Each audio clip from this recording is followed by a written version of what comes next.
Hello everyone. Today, we are going to talk about the movie Inception. First of all, I want to apologize to all of you because it took me quite a long time to bring this movie to you. But there were some reasons behind this delay. One was Spain, which I had told you about earlier, and the second reason was that my channel had many new movie releases, like all the new movies from the district, which had been in demand for a long time. So I focused on uploading those movies on my channel first. If you want to watch those movies too, I will put the links to those videos in the description of this video. You can check them out there. Talking about this channel now, you will regularly see videos here, mostly movies, with a little bit of a varied format. I use the word complicated because this movie makes us distinguish between dreams and reality, which requires some effort to understand. This movie is directed in such a way that after watching it once, your heart will not be satisfied, and you will want to watch it again.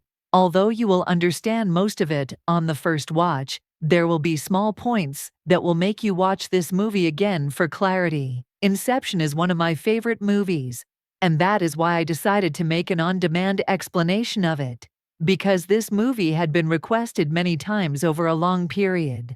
Now, without wasting time, let's move toward the main storyline. In this story, the main character is played by DiCaprio, whose name is Cobb in the movie.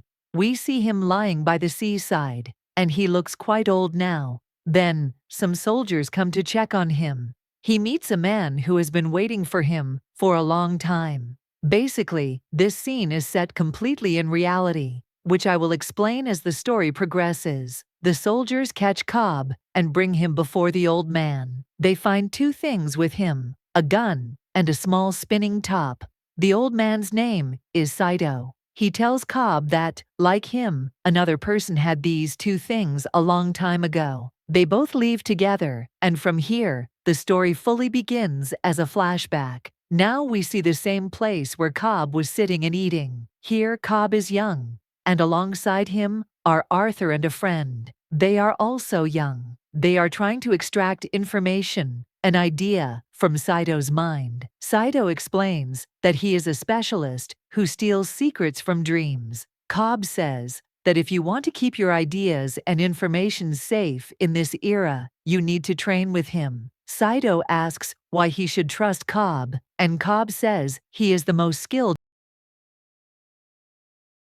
in stealing from the subconscious mind. But Saito is a powerful man and knows when he is in a dream, so he does not fall into their trap. Because of this, their plan for the corporation fails, and their first dream breaks. When they open their eyes, they find themselves in another room. Then Saito says that he has been in this place before, but when Cobb questions him, Saito falls to the ground and says that the carpet in his house was velvet, but here it is polyester. This means that this is also a dream. Saito asks Cobb what he wants from him. This second dream also breaks, which was ongoing at the time. Now we see Cobb's team, which includes Ariadne, the architect. She designs dream worlds that look exactly like the client's real world, but they are not successful in the second dream either, so the three escape.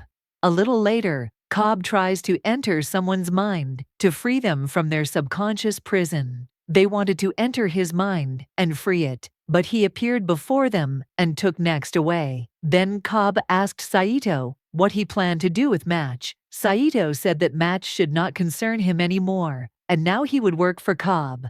If Cobb wanted to free his friend, he had to help him. Cobb asked what kind of help Saito wanted in return.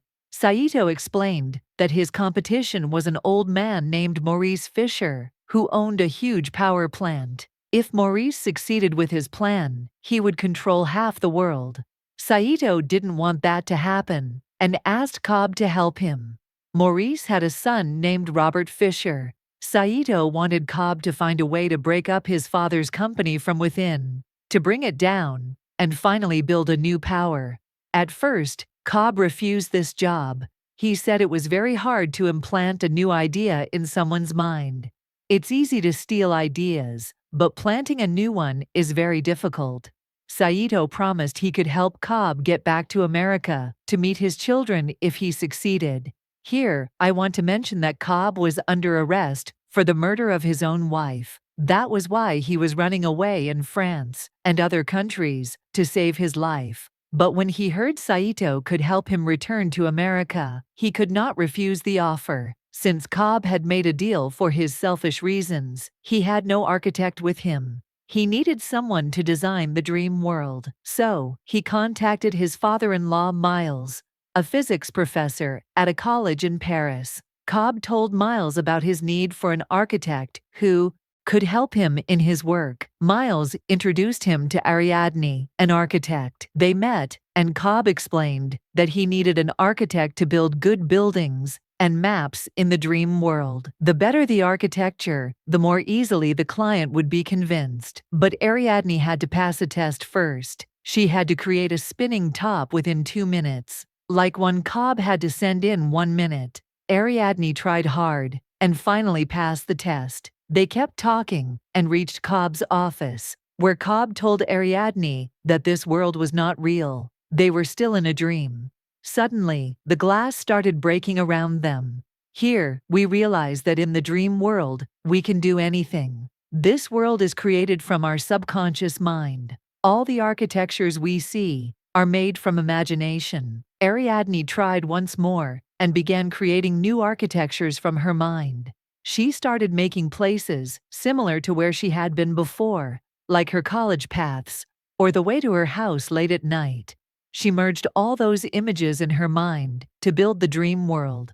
But Cobb warned her never to mix real places and things with imagination, because if she did, she might get stuck in the dream world forever.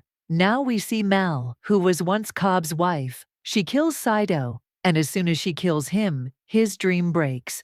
Saito finds himself in a garage.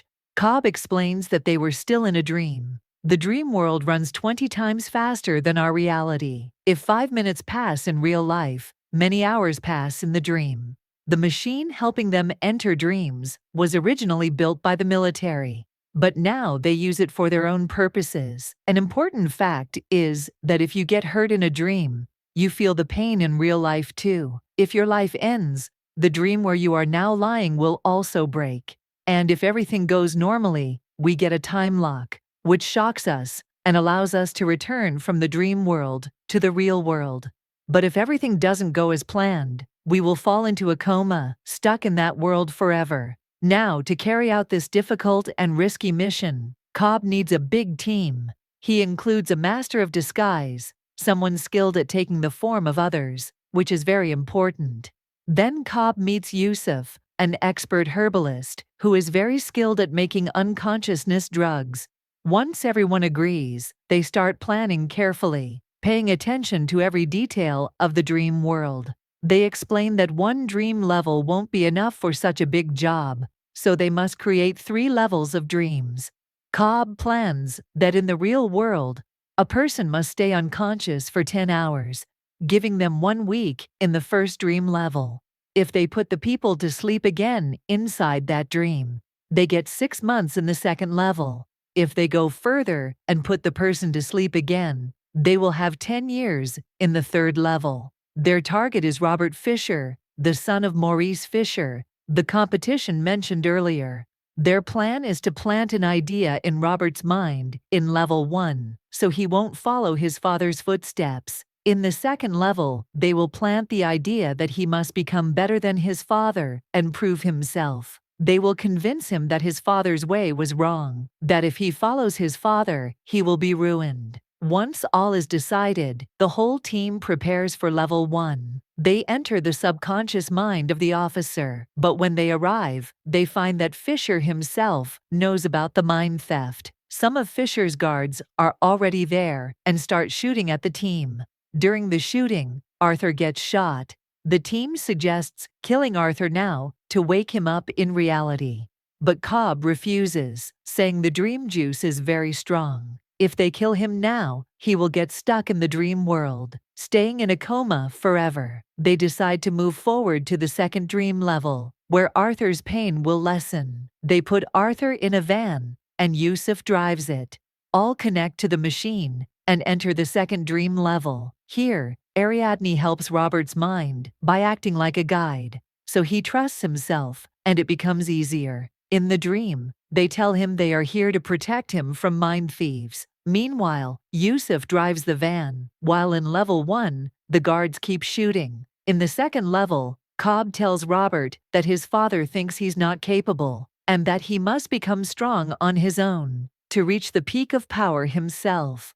Robert meets Ariadne, who appears as a guide. Robert realizes Ariadne is actually trying to betray his father. To stop her, he enters her mind. Usually, this happens in people's dreams.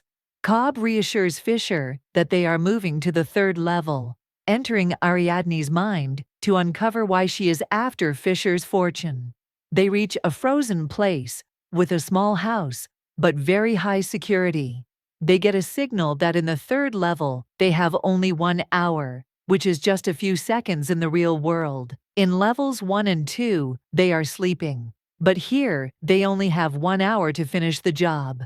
If they don't finish on time, the plan will fail completely. If they succeed and reach America, everything will be set because Fisher is on a California flight, which lands in America. If the plan fails, police will catch him for his wife's murder. Next, we see a big locker where Cobb tries to go inside. But then Cobb's wife, Mal, appears and shoots the boy, ruining the whole plan. In the second level, Arthur cannot get up because he was given strong drugs. Even if he wakes, he will fall into a permanent coma there. Now I will finally tell you about Mal's character. In the beginning, when Cobb and Mal used to enter dreams, they enjoyed it because in dreams, they could create or destroy anything. They both had promised each other that they would grow old together, and they had come to love the dream world so much that they now believed this world to be their reality. They kept going back to this world repeatedly, and due to constantly going back, they began dreaming within dreams, and dreaming within those dreams. They advanced so far that they forgot reality itself, and could no longer tell which world they were actually in. At the beginning of the movie, I told you about a small spinning top that Cobb had for OBC. When spun, it shows whether the world is a dream or the real world. This spinning top actually belonged to Mill. They both spent nearly 50 years extended in their dream world, and when they returned from the dream world, Cobb knew they had come back to the real world. But Mill still didn't believe they were really in the real world. As I mentioned earlier, to wake from the dream world, one had to risk their life.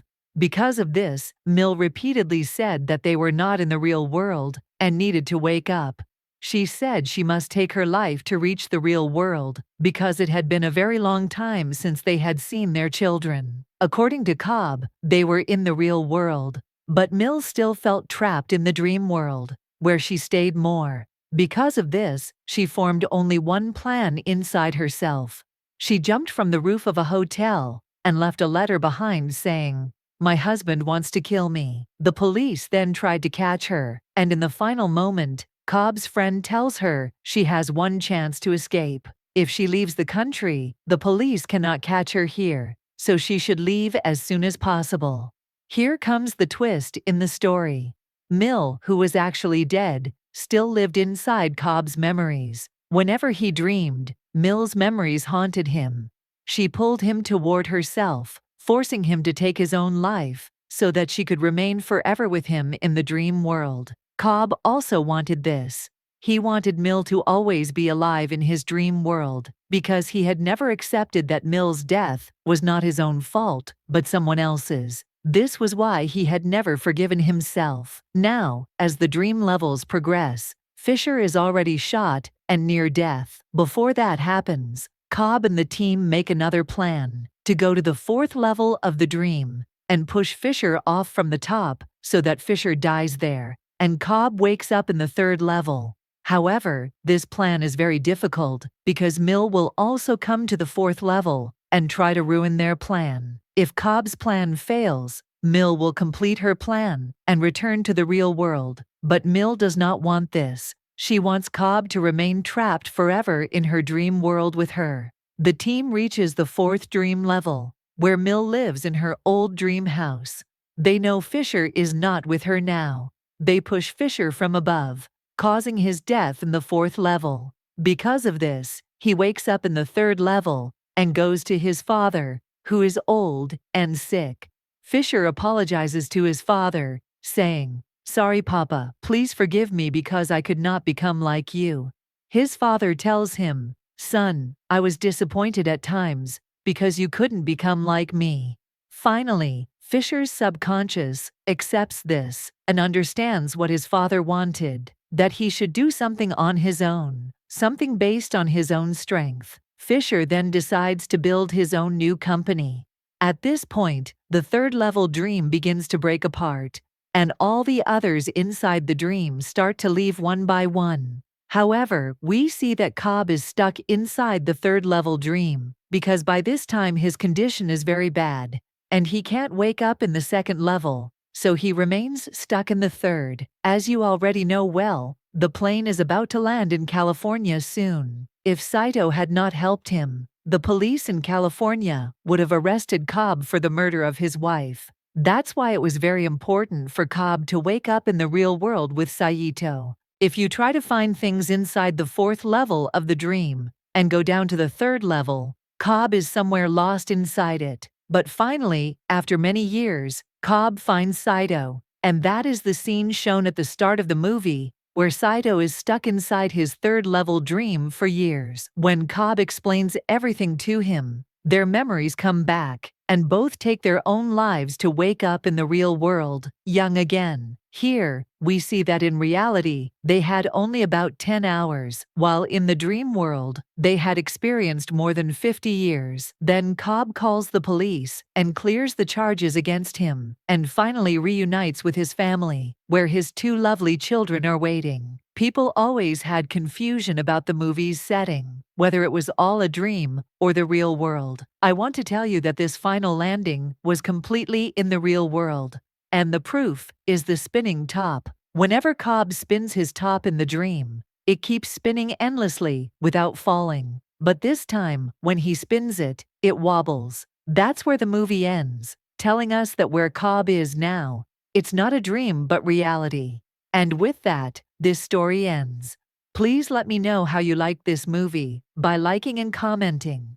If you enjoy my videos, please share with your friends and family. If you are new to this channel, please subscribe. Next, I will come with the 7th part of my explanation series on demand, which is about Interstellar. Thank you very much for watching, and see you in the next video.